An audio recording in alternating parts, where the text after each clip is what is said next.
All right, and we are here for episode 42 of the Ricky Henderson of podcast, the greatest of all podcasts, the G.O.A.P. It's episode 42. I figure we might as well honor the late, great Dave Henderson, have his son Trent Henderson on here on the pod.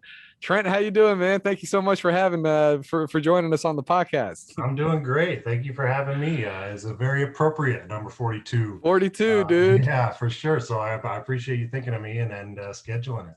Yeah, thanks, dude. Because I know we were talking a little bit off camera, and I was hoping to get some classic A's locker room stories from back in the day. Because I know, he played 14 seasons in the bigs, and then from like 88 to 93 or 87, he was with the Giants, and then so those were like probably you were too young to remember those years, but Yeah. I was born in '88, and so yeah, I was pretty young. But I mean, there's stories. What's great is especially after his passing. I met a lot of people that knew him and had interacted with him, fans and all sorts of people, and they always have stories. They want, I played golf with your dad, or we had a beer at this bar or whatever, and tell me and try to tell me little stories so that's been really good. It really keeps his spirit alive for sure for me, and just hearing about stuff that I wasn't maybe around for, and so that was pretty cool.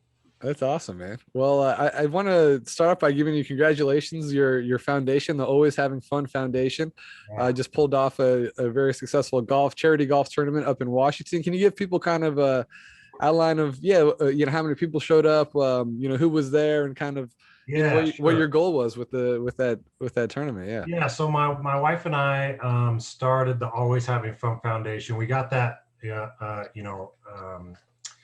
phrase from my Uh-huh. dad. He used to sign his autographs. If anybody got an autograph, it would usually say like "always have fun" or "still having fun" or something like Uh-huh. that on Uh-huh. his autograph. So we said, hey, that's perfect to call this foundation. After he passed in 2015, Mm-hmm. we started it and wanted to continue it. He had been raising money for Angelman Syndrome research and awareness for a long time. Uh-huh. So he had partnered with Pacific Northwest Angelman Syndrome Foundation up here to raise money for research. And so the reason Angelman Syndrome is significant, it's my brother. My brother's 2 years older than me, and he has Angelman Uh-huh. Syndrome, and it's a genetic disorder. It affects, I'm not a neurological doctor, but it's a Uh-huh. genetic disorder, and it affects your chromosomes. Like one of your chromosomes is deleted. And Mm-hmm. so that screws up everything, development and motor skills and all sorts of stuff, and makes you really prone to seizures. Mm-hmm. So kind of similar to cerebral palsy, but he's got it pretty bad. Like he's in a wheelchair, and you got to Mm-hmm. feed him and all this kind of stuff. What's his So name? his name's Chase. Actually, Chase. his Yeah. real name's David. It's David Chase Henderson is his name, but Oh, we okay. Yeah. always call him Chase. Yeah. Yeah. So yeah, so he's an unofficial junior. Uh, yeah, and when was that? When did you guys have that? Was it like 2 weekends ago now? Because we're Oh recording this yeah, on it was Tuesday the the 17th. 31st, Yeah, July 31st. We had the golf tournament. Yeah. uh, that's great. And yeah, so who were some of?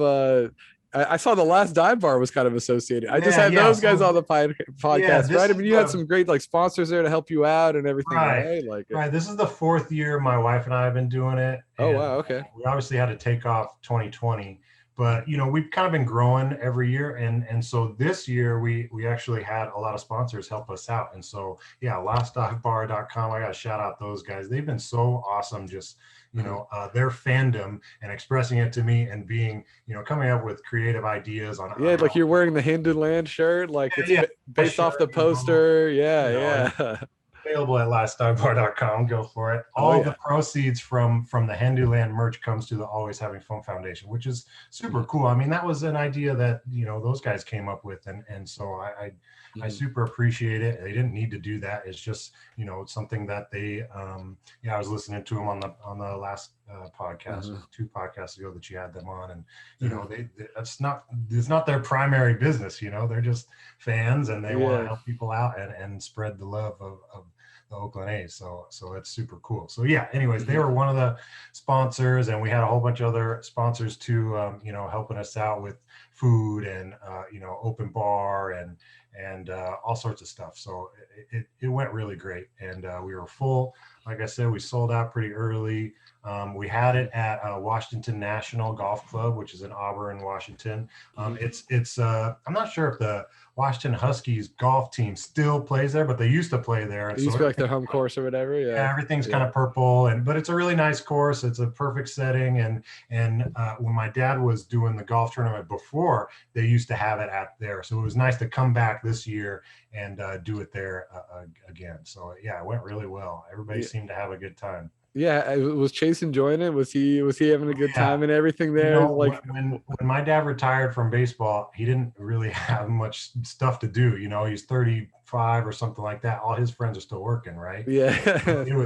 it was him and Chase would just ride around. They'd drive down to California where they're from, or just go golf. And so Chase is used to sitting in the golf cart and hanging out at the golf cart. So he was having fun. That's great, man. For sure. He loves to watch people and see everybody, shank shots. So he likes that. Yeah. And yeah, what should people know about Angelman syndrome? And I'm just trying to bring more awareness to that, and how can people help? And do you know how rare it is? It seems like it's pretty rare, right? Yeah, the number is 1 in 20,000. So yeah, it's pretty rare. And often it gets sometimes misdiagnosed because there's certain like symptoms that are similar to other things. So this one specifically, Angelman, sometimes they call it the smiling syndrome because oftentimes folks that have it, they keep a smile on all the time. So it's almost like a blessing in disguise, for anybody that's got an ailment, it's exhausting and depressing. But, when you look at one of these, the angels, we call them, they always have a smile on their face. So it's really amazing. And so, as far as, what we're doing, we're raising money for research specifically. So all the money that we raise is going to go to Angelman Syndrome Research, and the organization that does that is called FAST, Foundation for Angelman Syndrome Therapeutics. Okay. They're in Michigan, but so we raise all our money and we send it to them for their research. And so kind of the latest update of Angelman research is they're actually really, really close to being able to cure it. Oh, really? Yeah, okay. They've been doing all these tests with mice and trying to clone that missing chromosome, and they've been able to cure it in mice. So they've been telling us like, hey, in our lifetime, this is going to be cured. So wow, that's amazing. It may not help Chase out right now, but I mean, for all the people that are struggling with this or have young children that they don't know what to do, and so there's definitely hope on the horizon. So it's pretty amazing. That's awesome. I mean, and I know, do you feel like that's like a great way to honor your dad too? Absolutely. I mean, if anybody knows my dad or came across him in a baseball game or whatever, and Chase was always with him, there's a beach out here in West Seattle that he used to live at called Alki Beach. And they would just walk up and down the beach. It's maybe like a half mile of beachfront. And there's like beach volleyball stuff. And everybody would go down there. They'd bring their cars down there, their bikes on a sunny Sunday, And so everybody's down there at the beach and they just walk and people watch and so Chase was always with him, so he was very, very important, and that was his buddy, always kicked it with him. So yeah, that was big time for sure. Yeah, so you guys settled down in the Pacific Northwest, right? After his playing career, did he always have it? Because I know he started his career in Seattle, right? So did he always have a I mean, I know this is an A podcast, but he had a special connection with the Mariners, though, it sounds like, right? Yeah, well, what happened was he was drafted by the Mariners out of high school. So 1977 was the first year of the Mariners organization. He was the first overall pick from that draft. So sometimes you would say he's the first Mariner pick. he was in the minor leagues for about 3-4 years, and then he came up in '81 with the Mariners, and played for 5 or 6 years or so. They weren't really any good, but then he got traded over to Boston, and then that whole series went down, '86 and Buckner and all that. Yeah. He was there for that, and one of his most memorable moments was a home run in the ALCS against the Angels, and so where they came back. I think it was like the 11th inning, but we've got a picture of it that I think he like bought the film for it, so like it's like the original. Yeah, we were the original, and so we usually give it as a gift for like the winners of our golf tournament, or he would sign a whole bunch of them. So I actually have still a bunch that are autographed. So oh wow, divvying those out as they come, but they're gonna run out sometime. Yeah. But yeah, so that was that, and then I went to the Giants for only like a month or two, and then found himself on the A's. '87, I believe, and so that was back in the hometown area. Both my parents are from the Central Valley, Dos Palace, little town. Shout out to Dos Palace, Valley. Yep, that's where both my parents are from. And really? So, crazy. He got to come kind of back home to the Bay and play for Oakland, which I know he was proud to do. Yeah, I mean, he won a title in '89, and got to play with. Back to this team, you got a stacked lineup. Everybody's slugging, and that's really where he came into his own and began hitting a lot. And all-star at '91 or '92. So yeah, that was a great stretch. I mean, 3 World Series in a row that they came up on, and so yeah, that was the fun days for sure. Yeah, that's crazy. Yeah, when I was a kid, because I grew up in the Bay Area, those are the first teams I remember. For some reason, I always thought your dad and Ricky Henderson were brothers. Like, right. I just seem like, oh, they gotta be related or something. Like I was just like a kid.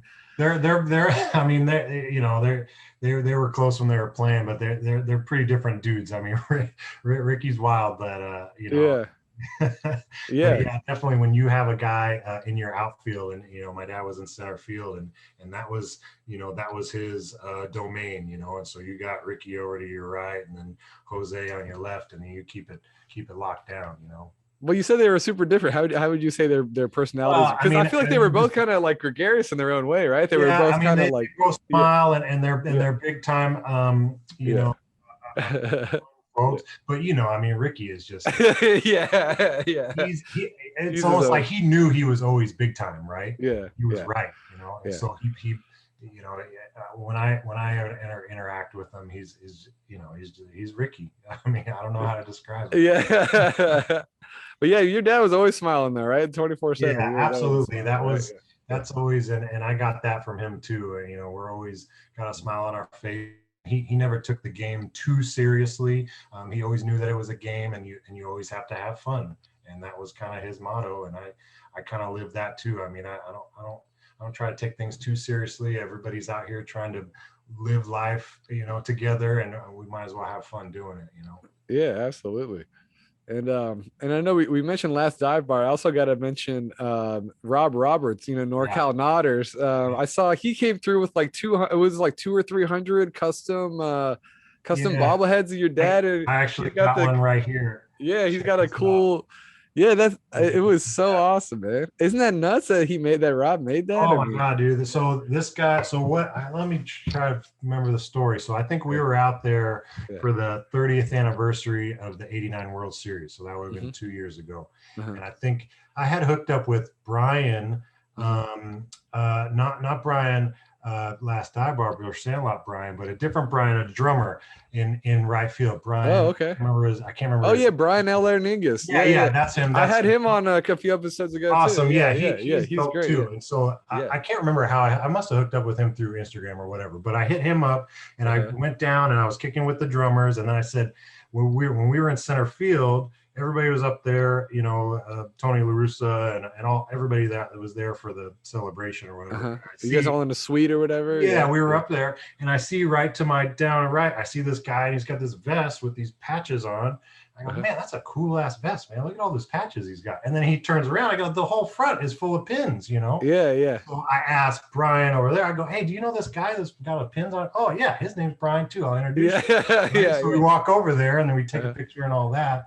And I get in touch with him. And so just started. he introduced me to Rob. Oh, cool. Very cool. Yeah. You gotta meet with this guy because he does all these bobbleheads. You should do a bobblehead with your dad. And so I said, dude, that'd be awesome. Let's do it. And he made it happen. It's super cool. And shout out to Rob. It's like super quality too. Like the stuff he does is so good, man. Everybody I've shown it to as well is like, wow, this is like really nice. Yeah. It's not like it's not the generic they give away at the stadium. Yeah. They're like, okay, but these are really quality, real nice. Yeah, shout out to he started his own it's called 33 Customs now. He's doing I think he's got like 6 or 7 bobbleheads this year. He did see on the bottom. Dude, it's amazing. Yeah. I mean, I had all these made. You see which number I have.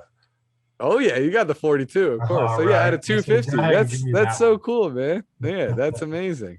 Yeah, he did a great job. And that's what I was gonna say. Shout out to his family because we were trying to figure out how to ship them. There was 250 of them, and he's like, dude, my kids are out of school, we'll just drive up there. And so he hand delivered all these boxes. That's amazing. So you're just gonna Rob's the coolest, man. I got a big truck, it's all good. And so he hand delivered to my house. And so I was just super grateful. Those guys have been really, really great to me and just so passionate. And I can't thank them enough. That's amazing. That's cool. I didn't know. I saw he was there. I didn't realize that's what he was there for, to like hand deliver him. I thought he was just saying what's up or something. The shipping cost is just crazy. So now I know he's like, oh, I'm just driving up there. Right? Yeah. Yeah. The stuff he does is so cool. Yeah. Yeah. And then I know your dad was a broadcaster for the Mariners from 1990, or according to Wikipedia, 1997 to 2006. Yeah, that sounds about right. So he retired in '95. And then we always kept this place. We always lived in the Seattle area, and then when he was with the A's, we had a house in Danville we lived at.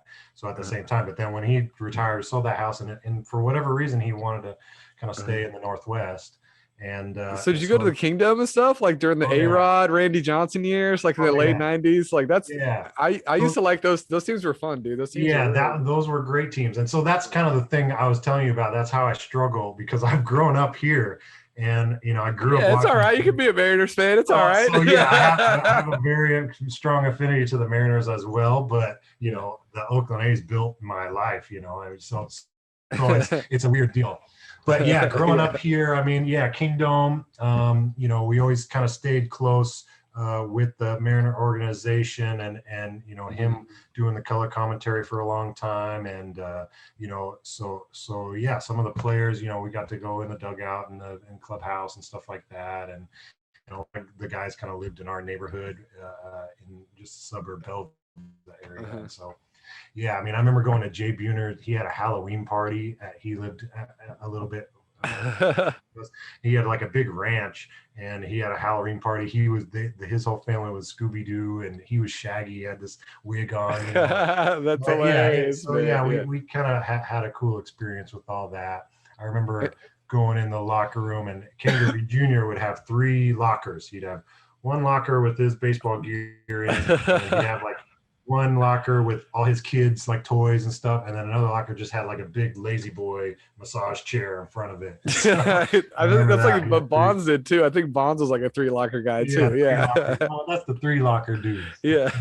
Well, and then you must have seen the opening of Safeco and everything, and how cool that was too, right? Were you there for Were you there for the first game ever at Safeco and all that stuff? There for the inaugural game, but I went to the All-Star. I didn't go to the All-Star game. So 2 years later was 2001. They had the All-Star game there, and we went to the home run derby, and that was super cool. I mean, that 2001 team was crazy. 116 wins. That was a fun time. Mike Cameron and all those guys, Ichiro, and so that was a fun year. I mean, the town was live, and obviously we ended up losing to Cleveland or the Yankees or something like that. But that was a fun time. The All-Star game was cool, and home run derby and all that. I remember a story from the home run derby was Cal Ripken Jr. You know how during the home run derby, everybody's kind of sitting on the sideline there, and Yeah. I think it was his daughter was doing like gymnastics or something on the grass where they had it painted like All-Star game, whatever. And I remember the grounds crew was looking at her like, all right, you need to you need to do that somewhere else. Yeah. Damn time we worked on this, you know. It's like messing up all the paint for the TV, doing her doing her things. But yeah, fun times. Yeah. I grew up here, you know, I live here, work here and all that. But I always go down and visit my family all over the Bay Area. Got family everywhere. So yeah, but so like the A's and the Mariners are there in the same division, so they're playing each other like 15 games a year. Yeah. So you got to be kind of torn or whatever, right? And I caught the first, maybe it was the second game that the A's were in town. It was June 1st or something like that. So it was still like COVID lockdown, so they only had like 8,000 or 9,000 people at the stadium. T-Mobile is what it's called now, but yeah. So that I always try to make it a point. If I'm going to go to a game, I'm going to go to the A's game, you know. So for sure. Well, that's cool. Well, that's awesome that you're keeping in touch with the A's fan base too, and absolutely. And obviously the Mariners fan base up there. So yeah. Well, I'll tell you what. I mean, there, even being from here, there's no comparison to the fandom that the A's have to their team. That affinity. The Mariners fans don't come close to that, for real. That's crazy. Yeah, it's just like this special connection or whatever, right? Yeah, it's very unique, and it's passion, and yeah, I haven't met a whole lot of Mariners fans that have that like the A's fans do, for sure. And I don't know if it's just because I'm me and they know who I am and they remember my dad and all that, but I mean, we don't have tailgating, you know. Yeah. You know what I mean? Like we don't have a big parking lot to tailgate. It's there's like a special experience at the Coliseum, right? It's like old school baseball. We went out there. Yeah. I can't remember. It was a couple years ago, but yeah, I had met all these people, and my cousin had made T-shirts, and it's just bananas. It's like a football game, you know. And it's super fun. I appreciate all the fans, and I know that the folks that remember my dad playing remember how much he loved the fans too. I got one story. My wife, she asked my dad, like, hey, what out of all your 14 years, your whole career, what is the most memorable moment? And you know, he's won World Series. Yeah. He was involved in, you know, no hitters and all sorts of stuff. And he said my most memorable moment, we were at the Coliseum, and it was in July, and the whole damn stadium was singing me happy birthday. That's awesome, dude. Yeah, that's what he remembered. That's amazing. And I thought that was super cool, because he ain't like that. He's not like sensitive, or he didn't really celebrate. Yeah, but it was something. That was he loves the fans, man. He loved everybody. He'd sign 1 billion autographs, and that was just what he was about. Yeah, well, because Hendu Land, like, they had that big poster, and I also saw some video recently. It was like, what are they? Hendu's Bad Boys, or Hendu's Bad Boy Club, or something like that. Like, okay, so this is somebody that, Alex, that you gotta hook up with. This guy's name is Jesse Battle. Okay. He was kind of, I don't know if he was like the founder, but he's the guy that was part of this group, the Hendu's Bad Boys. And so, yeah, they were in center field. Jesse Battle. Okay. Yeah, Jesse Battle. I'll hook you up with his number and stuff. But he and his whole group. So these guys, ever since I started doing the golf tournament, they come up and attend the golf. They got 2 groups. So they come up and they play. Wow. So they're still supporting. Oh yeah, man. And that's why I did. I shouted them out at our little gala after the golf tournament. I said, you know, this is unique. There's not a lot of people that after 30 years, these guys are still down to be fans of my dad and my family and all this stuff. Yeah. So shout out to the Hendu's Bad Boy Club, all the members. That's so cool, man. Them back in the day, they hung out in center field. They interact and bullshit with my dad, and like, you know, they go to the bar after the game or whatnot. That's so awesome, man. That's for sure. And so, you know, after my dad passed, you know, I talked to them and just talk about all the wild stories and just super cool. That's the type of stuff I'm talking about, that fandom and that stuff that you don't really get, and that I'm just still in awe of on how that you know, connection can last over 30 years. Well, I think those people kind of set the tone, maybe, you know, like in Brian Johansson Sandlot, he was telling me about some group called the Fly Boys who would always get all the balls there. And there's like, I think those level of super fans kind of led on to the drummers, and then kind of it keeps on getting passed on. Now we have you know, like 20 Right. plus years of drumming and like all that It's stuff, you awesome. know, it's like It's that super. I think keeps it's going. super cool. Yeah. You know, Yeah. and you know, yeah, that's right. Brian was talking about like the Mets and the Dodgers and how they have these different groups. And I mean, I've never experienced this type of, you know, you know, connection with the team and loyalty. Like almost every game, you know, they're out Yeah. there, so it's Yeah. hardcore. Yeah. That's awesome. Well, awesome, dude. Yeah, thank you so much, man. I mean, that's pretty. I don't know if there's anything else you want to, if you want to give people, where can they find information about your Yeah, yeah.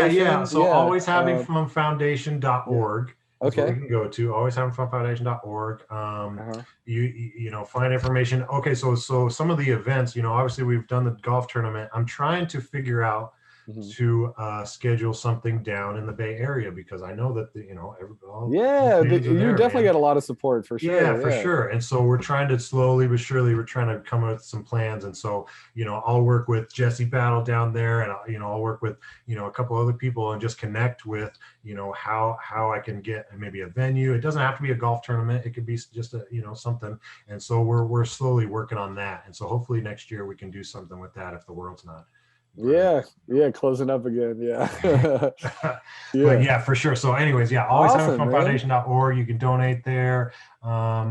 Any information, I think, you know, I'm on Instagram. You know, At Trent so Hendu yeah, 24, right? that's me. Yeah. And then I'm doing the always having fun 42 is the foundation Instagram and Okay, great. Twitters and stuff. I'm not as crazy on Twitter. I like Instagram a little better, but I'm learning. Yeah. It's Yeah. just me. Yeah. That's the other thing I was gonna say. I mean, It's a always lot having of fun work, right? foundation. It's just Yeah. me and my wife really doing most of the stuff. So Yeah. we're really in the beginning stages, and we're really trying to build it into something. And you know, we're working on, you know, building a board and trying to get a little more professional, you know, as we get some little notoriety and stuff. So Awesome, man. Well, yeah, definitely. I'm sure I'd love to share the message with A's fans and just bring more awareness and let them yeah, know. And yeah, congrats on all the success so far and all the golf tournaments and everything. yeah, I appreciate it. Yeah, keep going, man. That's great. Next year in Oakland or something, maybe we'll meet Will up down do. here or Yeah. something, dude. Yeah. For sure. Awesome. I love, and you do a great job on this podcast and the blog and stuff. I appreciate you. I Thanks, man. Yeah. listening to you guys and catching up with what's going on in the Bay Area. I hope that everything gets figured out with Yeah, Oakland hopefully and they get a new Bay. stadium, dude. Hopefully Good that's what we're gosh, hoping. you Yeah. got me on So pins and needles up here, you know. But yeah. you're my information, so I just All listen to right. you or whatever you say, you know. I got some stuff cooking up on that. I don't want to give too many secrets, but stay tuned until All next week. right, I might have some news for you. very good. Yeah. All right, dude. All right. Thank you so much, Trent. Really, really appreciate it. Thanks. Appreciate it, Alex. Have a good one.